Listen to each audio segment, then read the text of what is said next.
ಹಾಗೆ ದೆಹಲಿಯಿಂದ ಬಂದ ಮೇಲೆ ನಿಮ್ಮೆಲ್ಲ ಪ್ರಶ್ನೆಗಳಿಗೂ ಉತ್ತರವನ್ನ ಕೊಡ್ತೀನಿ ಅಂತ ಎಚ್.ಡಿ. ದೇವೇಗೌಡರು ಕೂಡ ಮೊಮ್ಮಗನ ಸೋಲಿಗೆ ಸಂಬಂಧಪಟ್ಟಂತೆ ಪ್ರತಿಕ್ರಿಯೆಯನ್ನ ಕೊಟ್ಟಿದ್ದಾರೆ. ನಿಮ್ಮ ಎಲ್ಲ ಪ್ರಶ್ನೆಗಳಿಗೂ ಕೂಡ ದೆಹಲಿಯಿಂದ ಬಂದ ಮೇಲೆ ಉತ್ತರ ಕೊಡ್ತೀನಿ ಅಂತ ಎಚ್.ಡಿ. ದೇವೇಗೌಡರು ಕೂಡ ಹೇಳಿದ್ದಾರೆ. ಸೊ ಸದ್ಯಕ್ಕೆ ದಳಪತಿಗಳು ಸೈಲೆನ್ಸ್ ಅನ್ನ ಮೇಂಟೈನ್ ಮಾಡ್ತಾ ಇದ್ದಾರೆ.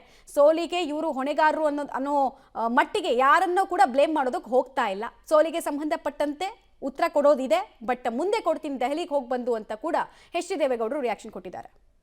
ಪಟ್ಟಣದಲ್ಲಿ ಮೊಮ್ಮಗನ ಗೆಲುವಿಗಾಗಿ 10 ದಿನಗಳ ಕಾಲ ಪ್ರಚಾರದ ಸಭೆಗಳಲ್ಲಿ ಪಾಲ್ಗೊಂಡಿದ್ರು. ಮೊಮ್ಮಗ ಗೆದ್ದೇ ಗೆಲ್ತಾನೆ ಅನ್ನುವಂತಹ ನಿರೀಕ್ಷೆ ಇತ್ತು, ಆದರೆ ಆ ನಿರೀಕ್ಷೆ ಹುಸಿಯಾಗಿದೆ. ಇದಾದ ಬೆನ್ನಲ್ಲೇ ಸೋಲಿ ಕಾರಣ ಏನು, ಯಾಕೆ ಹಿನ್ನಡೆ ಆಯಿತು ಅನ್ನೋ ಅನೇಕ ಪ್ರಶ್ನೆಗಳು ಕಾರ್ಯಕರ್ತರಲ್ಲೂ ಕೂಡ ಇತ್ತು. ಜೊತೆಗೆ ಈ ಸೋಲನ್ನ ಎಚ್.ಡಿ. ದೇವೇಗೌಡರ ಕುಟುಂಬ ಹೆಂಗೆ ನೋಡ್ತಾ ಇದೆ ಅನ್ನೋ ಪ್ರಶ್ನೆಗೂ ಉತ್ತರ ಬೇಕಿತ್ತು. ಬಟ್ ಆ ಎಲ್ಲ ಪ್ರಶ್ನೆಗಳಿಗೂ ಉತ್ತರ ಬೇಕು ಅಂದರೆ ಸ್ವಲ್ಪ ಸಮಯ ಕಾಯಲೇಬೇಕು ಅನ್ನೋ ಸಂದೇಶವನ್ನ ದೊಡ್ಡಗೌಡರು ಕೊಟ್ಟಿದ್ದಾರೆ. ನಮ್ಮ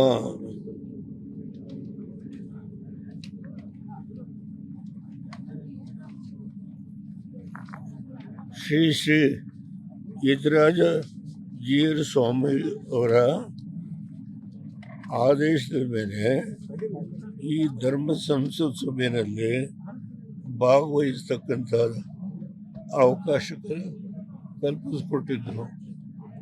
ಆದರೆ ನಾನು ದೆಹಲಿಗೆ ಹೋಗಬೇಕಾದ ಕಾರಣ ಬಂದು ಸಭೆಯಲ್ಲಿ ಕೇವಲ 15 ನಿಮಿಷ 20 ನಿಮಿಷ ಅವರಿಗೆ ನನ್ನ ಗೌರವವನ್ನು ಸಲ್ಲಿಸಿ ಇಡೀ ರಾಷ್ಟ್ರದಿಂದ ವಿದೇಶದಿಂದ ಈ ಒಂದು ರಾಮಾನುಜ ಅವರ ಸಂಪ್ರದಾಯಕ್ಕೆ ಸೇರಿದಂಥ ಎಲ್ಲ ಭಕ್ತ ಮಹಾಶಯರುಗಳು ಏನು ಬಂದಿದ್ದಾರೋ ಅವರೆಲ್ಲರಿಗೂ ನನ್ನ ತಲೆಬಾಗಿ ನಮಸ್ಕಾರ ಮಾಡಿ ಕೇವಲ 4 ಮಾತುಗಳನ್ನು ಆಡಿದ್ದೇನೆ.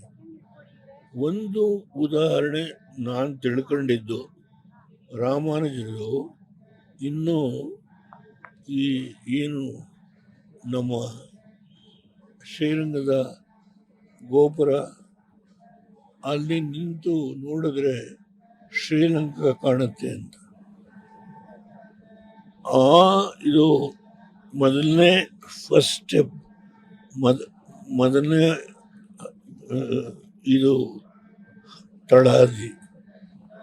ಅದ್ರ ಮೇಲೆ ನಿಂತ್ಕೊಂಡು ಮುಂದ್ಗಡೆ ಇರತಕ್ಕಂಥ ಶೂದ್ರ ಸಮಾಜ, ಮೀನು ಹಿಡಿಯೋರು, ಶೆಡ್ಯೂಲ್ ಕಾಸ್ಟ್, ಶೆಡ್ಯೂಲ್ಡ್, ಅವರಿಗೆಲ್ಲ ನೀವು ರಾಮನಾಮ ಹೇಳಿ ಸ್ವರ್ಗಕ್ಕೆ ಹೋಗ್ತೀರಿ ಅಂತ ಹೇಳಿದಾಗ ಅವರ ಗುರುಗಳು, ಮೂರ್ಖ, ನೀನು ಅವರನ್ನೆಲ್ಲ ಸ್ವರ್ಗಕ್ಕೆ ಕಳಿಸಿದರೆ ನಮಗೆ ಜಾಗ ಎಲ್ಲಿರುತ್ತೆ, ಇದು ಹೀಗೆ ಹೇಳ್ತೀಯ ಅಂತ ಹೇಳಿದಾಗ ರಾಮಾನುಜರು ಹೇಳ್ತಾರೆ, ಅವರೆಲ್ಲ ಹೋಗಲಿ ಸ್ವರ್ಗಕ್ಕೆ, ನಾವು ಇಲ್ಲೇ ಇರೋಣ.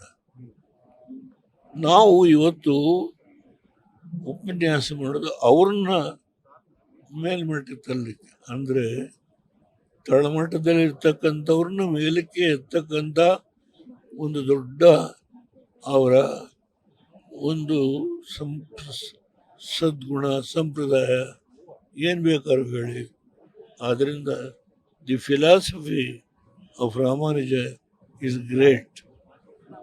ಅಂಥವರ ಇವತ್ತು ಕಾರ್ಯಕ್ರಮದಲ್ಲಿ ಭಾಗವಹಿಸ್ತಾರೆ. ಈ ಬಗ್ಗೆ ಡೀಟೇಲ್ಸ್ ಕೊಡ್ತಾರೆ. ನೇರ ಸಂಪರ್ಕದಲ್ಲಿ ಜಾಯಿನ್ ಆಗ್ತಾ ಇದ್ದಾರೆ ಮಸೂದ್. ಸಹಜವಾಗಿ ನಿಖಿಲ್ ಕುಮಾರಸ್ವಾಮಿ ಅವರ ಭವಿಷ್ಯಕ್ಕೆ ಸಂಬಂಧಪಟ್ಟಂತೆ ಒಂದು ದೊಡ್ಡ ಕಲ್ಪನೆಯನ್ನ ಕಟ್ಕೊಂಡಿದ್ರು ಎಚ್.ಡಿ. ದೇವೇಗೌಡರು ಮತ್ತು ಕುಮಾರಸ್ವಾಮಿ ಅವರು. ಸೊ ಆ ಕಲ್ಪನೆಯ ಬಲು ನೋಡ್ತಾ ಹೋದಾಗ ಹತಾಶರಾಗೋದು, ಹತಾಶ ರಿಯಾಕ್ಷನ್ ಬರೋದು ಸಹಜ.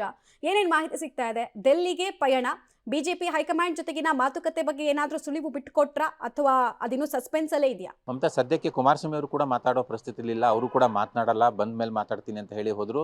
ಫಲಿತಾಂಶ ಬಂದಾಗಿದೆ, ಈಗ ಏನು ಮಾತಾಡಿದ್ರು ಕೂಡ ಪ್ರಯೋಜನ ಇಲ್ಲ ಅನ್ನುವಂತಹ ನಿರಾಸೆಯ ಮಾತುಗಳನ್ನು ಆಡಿ ಅವರು ವಿಮಾನ ನಿಲ್ದಾಣಕ್ಕೆ ಹೋದ್ರು. ದೆಹಲಿಗೆ ಹೋಗ್ತಾ ಇದ್ದಾರೆ ಸಂಸತ್ ಅಧಿವೇಶನಕ್ಕಾಗಿ. ಈಗ ದೇವೇಗೌಡರು ಕೂಡ ಹೆಚ್ಚು ಕಡಿಮೆ ಅದೇ ಅರ್ಥದಲ್ಲಿ ಮಾತನಾಡಿದ್ದಾರೆ. ದೇವೇಗೌಡರಿಗೆ, ಕುಮಾರಸ್ವಾಮಿ ಅವರಿಗೆ ಒಂದು ರೀತಿಯಲ್ಲಿ ಈ ಒಂದು ಫಲಿತಾಂಶ ಜೀರ್ಣಿಸ್ಕೊಳ್ಳೋಕೆ ಆಗ್ತಾ ಇಲ್ಲ. ಹಾಗಾಗಿ ಈಗ ಯಾವುದೇ ಮಾತಾಡಬಾರ್ದು ಅನ್ನುವಂತಹ ಒಂದು ನಿಶ್ಚಯಕ್ಕೆ ಬಂದಂತಿದೆ. ಹಾಗಾಗಿ ಮಾತನಾಡಕ್ಕೆ ಇಷ್ಟಪಡ್ತಾ ಇಲ್ಲ. ನಿಖಿಲ್ ಕುಮಾರಸ್ವಾಮಿ ಅವರು ನೆನ್ನೆನೂ ಕೂಡ ಸುದೀರ್ಘವಾಗಿ ಮಾತನಾಡಿದ್ರು, ಈಗಲೂ ಕೂಡ ಮಾತನಾಡಿದ್ರು. ನಿಖಿಲ್ ಕುಮಾರಸ್ವಾಮಿ ಒಂದ್ ರೀತಿಯಲ್ಲಿ ಮಾನಸಿಕವಾಗಿ ತಯಾರಾಗಿದ್ರು ಅನ್ಸುತ್ತೆ. ಯಾವುದೇ ಪರಿಸ್ಥಿತಿ ಬಂದರೂ ಕೂಡ ಎದುರಿಸಬೇಕು ಅನ್ನುವಂಥ ನಿಟ್ಟಿನಲ್ಲಿ. ಈಗಾಗಲೇ ಅವರು ಸ್ಪರ್ಧೆ ಮಾಡಲ್ಲ ಅನ್ನುವಂಥ ಮಾತನ್ನ ಟಿಕೆಟ್ ಕೊಡೋ ಸಂದರ್ಭದಲ್ಲಿ ಹೇಳಿದ್ರು. ಆದರೂ ಕೂಡ ಬಲವಂತಕ್ಕೆ ಕಟ್ಟಿ ಬಿದ್ದವರು ಸ್ಪರ್ಧೆ ಮಾಡಿದ್ರು. ಎರಡಕ್ಕೂ ಕೂಡ ಅವರು ಮಾನಸಿಕವಾಗಿ ತಯಾರಾಗಿದ್ರು. ಹಾಗಾಗಿ ನೆನ್ನೆನೂ ಕೂಡ ಮಾತನಾಡಿದ್ದಾರೆ, ಈಗಲೂ ಕೂಡ ಮಾತನಾಡಿದ್ದಾರೆ. ಅಲ್ಪಸಂಖ್ಯಾತರ ಮತಗಳು ಬರಲಿಲ್ಲ, ಅದೇ ಕಾರಣ ಅನ್ನುವಂತಹ ಅಭಿಪ್ರಾಯವನ್ನ ಇವತ್ತು ಕೂಡ ನಿಖಿಲ್ ಕುಮಾರಸ್ವಾಮಿ ವ್ಯಕ್ತಪಡಿಸಿರುವಂಥದ್ದು. ಇನ್ನು ಕುಮಾರಸ್ವಾಮಿ ಅವರು ದೇವೇಗೌಡರು ಸದ್ಯಕ್ಕೆ ದೆಹಲಿನಲ್ಲಿ ಮಾತಾಡ್ಬೋದು ಅಥವಾ ದೆಹಲಿಯಿಂದ ವಾಪಸ್ ಬಂದ್ಮೇಲೆ ಮಾತನಾಡಬಹುದು. ಜೊತೆಗೆ ಚನ್ನಪಟ್ಟಣದಲ್ಲಿ ಒಂದು ಕೃತಜ್ಞತಾ ಸಭೆಯನ್ನು ಕೂಡ ಆಯೋಜನೆ ಮಾಡುವ ಸಾಧ್ಯತೆ ಇದೆ.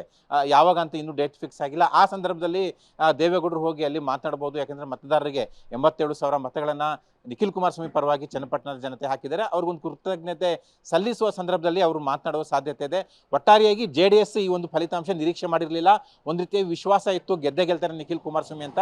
ಯಾಕೆಂದ್ರೆ ಮತದಾನಕ್ಕೆ ಒಂದೆರಡು ದಿನಗಳು ಇದ್ದಾಗ ಜೊತೆಗೆ CP ಯೋಗೇಶ್ವರ್ ಹೇಳಿಕೆ ಎಲ್ಲವೂ ಕೂಡ ಒಂದು ರೀತಿಯಲ್ಲಿ ನಿಖಿಲ್ ಕುಮಾರಸ್ವಾಮಿ ಪರವಾಗಿ ಇದ್ವು. ಹಾಗಾಗಿ ಒಂದು ಹೋಪ್ ಖಂಡಿತವಾಗಿ ಕೂಡ JDS ಇಟ್ಕೊಂಡಿತ್ತು. ಆದರೆ ಈಗ ಅದು ಹೋಪ್ ಒಡೆದೋಗಿರುವಂಥದ್ದು. ಹಾಗಾಗಿ ಸದ್ಯಕ್ಕೆ ದೇವೇಗೌಡರು ಮತ್ತು ಕುಮಾರಸ್ವಾಮಿ ಅವರು ಮಾತನಾಡಲಿಕ್ಕೆ ಇಷ್ಟಪಡ್ತಿಲ್ಲ. ನಿಖಿಲ್ ಕುಮಾರಸ್ವಾಮಿ ಅವರು ಮಾತ್ರ ಮಾತಾಡಿದ್ದಾರೆ. ಮಮತಾ, ಧನ್ಯವಾದ ಮಸೂದ್ ತಮ್ಮ ಮಾಹಿತಿಗಾಗಿ.